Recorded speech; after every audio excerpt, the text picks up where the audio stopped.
আসসালামু আলাইকুম এভরিওয়ান, কেমন আছেন সবাই? আশা করছি সবাই অনেক ভালো আছেন। আলহামদুলিল্লাহ আমরাও ভালো আছি।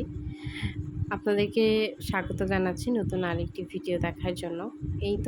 এই ছিল হচ্ছে আমার আজকে সকালের নাস্তা।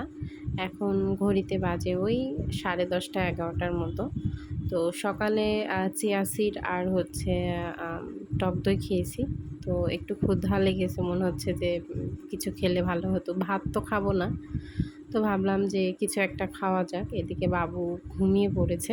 তো ভাবলাম এই সময়টুকু নিজের জন্য একটু কাজে লাগাই। আসলে কি বাচ্চা-কাচ্চা হওয়ার পরে আসলে নিজের জন্য আলাদা করে সময় বের করা হয় না। মানে নিজের জন্য সময়ই পাই না। তো ভাবলাম ও যেহেতু ঘুমিয়েছে, তো এই ফাঁকে হচ্ছে আমি একটু কিছু খেয়ে নিই।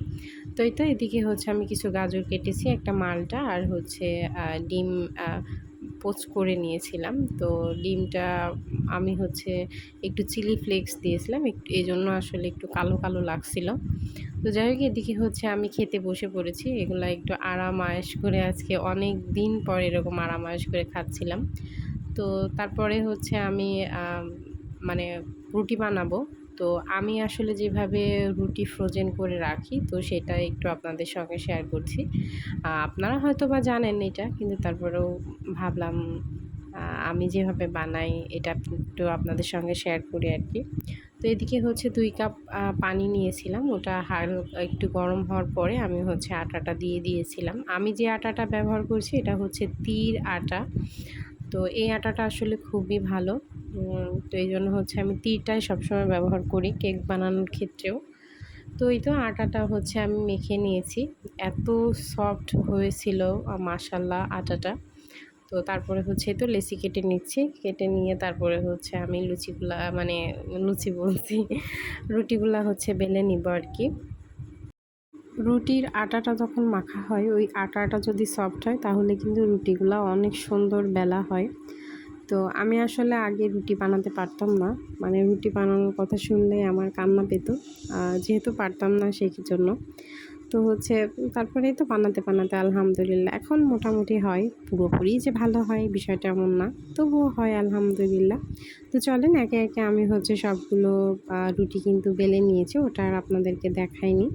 তো আমার এইখানে মনে হয় ১২টা কি ১১টা রুটি হয়েছিল। তো তার আগে মানে ছোট্ট একটা রুটি বেলেছিলাম। ওটা হচ্ছে ছেলেকে ভেজে মানে সেঁকে দিব। দেখেন কি সুন্দর যে ফুলেছে মাশাআল্লাহ, মাশাআল্লাহ। এটা হচ্ছে আমার ছেলের জন্য। তো বাকি রুটিগুলা হচ্ছে আমি হালকা করে একটু সেঁক দিয়ে তারপরে হচ্ছে ঠান্ডা করে ফ্রোজেন করে রাখবো। যেহেতু এখন আমি রাত্রে ভাত খাই না। তো প্রতিদিন ভাবছি একটা করে রুটি বের করে ফ্রিজ থেকে বের করে নিয়ে খাবো। এজন্য আসলে বানিয়ে রাখলাম। এগুলো ফুরিয়ে গেলে আবারও হচ্ছে বানাবো। তো এই হচ্ছে আসলে ফ্রোজেন করার পদ্ধতি। বেশি কঠিন কোনো কিছুই না। খুবই সহজ ব্যাপার। আমরা তো বাসায় রুটি বানাই। তো সেইগুলো একটু বেশি করে বানিয়ে রেখে এভাবে মানে ফ্রোজেন করে রাখলে দেখা যাচ্ছে একটু কষ্টটা কম হয় আরকি। এজন্য আসলে এভাবে বানিয়ে রাখা।